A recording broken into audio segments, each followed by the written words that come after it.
Remember these cards in order. Got it?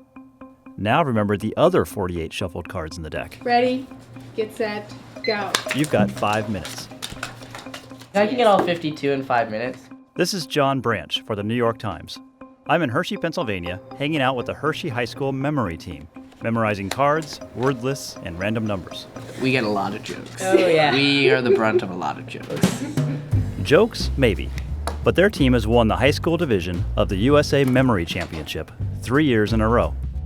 This year's contest, on March 12th in New York, will feature close to 50 of the sharpest so-called mental athletes. Oh my gosh, it's the ultimate SAT test.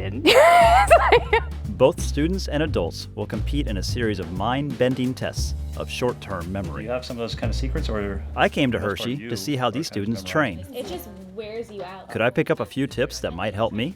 My goal is not to have them be national champions. It's to champion their own learning. Her students don't have photographic memories, and while there are plenty of experts offering how-to advice, Ms. Silvestri allows her students to come up with their own memorization techniques. Clubs are the teens, hearts are the 20s. Clubs are plants, and the spades are normally like evil. The cards represent really nothing to me. It's just sort of the order.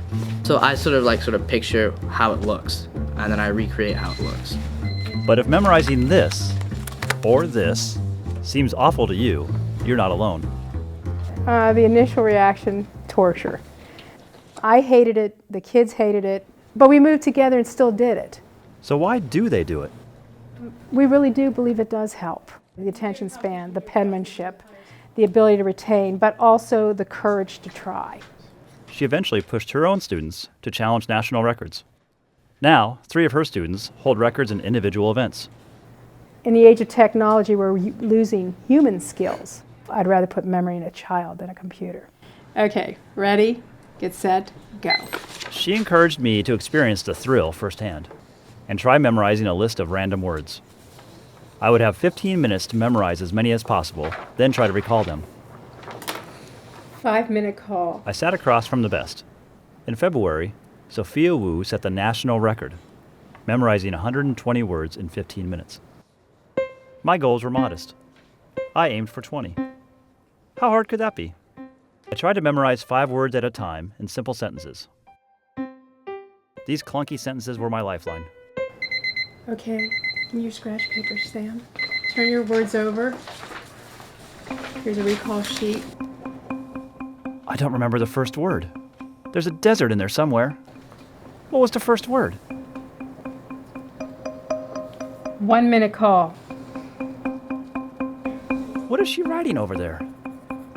She remembered the first word, and the next one, and the next 100, all the way up to 120.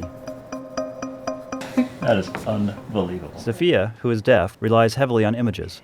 See the stories, see the pictures. She obviously has a better technique than me. But See, you got more than 0 your first time? It's achieving past oneself. And it's not a weird thing. I actually think it's a new thing. It's a new thing to remember.